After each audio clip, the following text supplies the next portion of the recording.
We've had a great stretch of weather this week. We have record warmth in our forecast for early next week, but it's time to talk about the winter forecast. And when we talk about these winter forecasts, we're concentrating on what we call meteorological winter, December, January, and February, the three coldest months of the year. That's traditionally the part of the year that, of course, we get the most snow. Last winter, not much of a winter, 5.6 degrees warmer than average last winter. And this is the official snow total at the Youngstown Warren Airport in Vienna, 48.8 inches. That is way below average. A lot of people, when they see this number, think there's no way we got that much snow last winter. But keep in mind, this is just the number at the airport. Your mileage tends to vary with snowfall totals in the winter season. All right, full transparency, our winter forecast last year was not great. Now, we did call for a wetter than average winter. That was a good call. It was wetter than average, but we also called for above average snow. That did not turn out to be the case.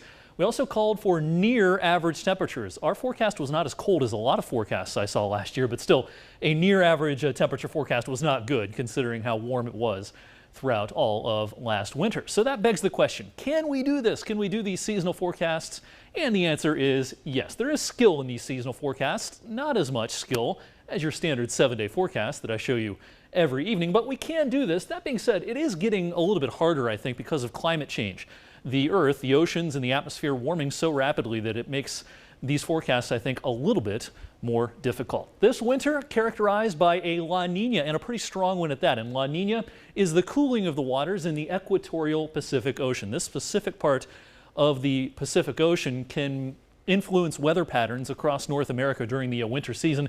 In a typical moderate to strong La Nina, we have a dry pattern setting up in the southern tier of states. The Pacific Northwest is stormy, and parts of the Midwest and Great Lakes tend to be stormy. That means plenty of precipitation, not all of it snow, but plenty of precipitation. And that kind of jives with my outlook for this winter.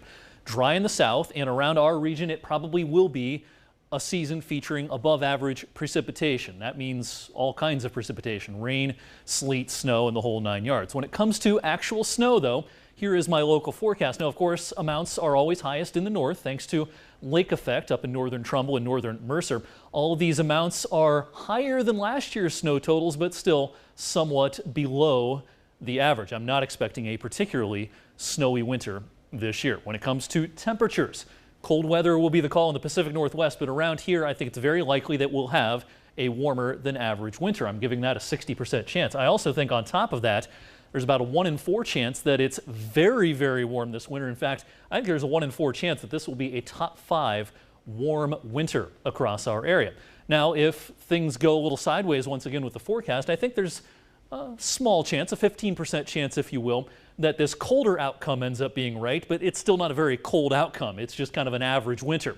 I don't think that's very likely, but it can't be ruled out at this point. Now, this, of course, is kind of the short and to the point forecast that we're giving you on 21 News this evening. You can check it out again at 11 later on, but online this evening on the Storm Tracker 21 app, my weather blog, ericwfmj.com, and all of our social media outlets. I'll be doing a much more detailed version of the winter forecast with a lot more detail and a lot more science and behind the scenes science, if you will, going into the forecast. Look for that coming up between our newscasts this evening, probably in about an hour to an hour and a half. Derek? I'll look forward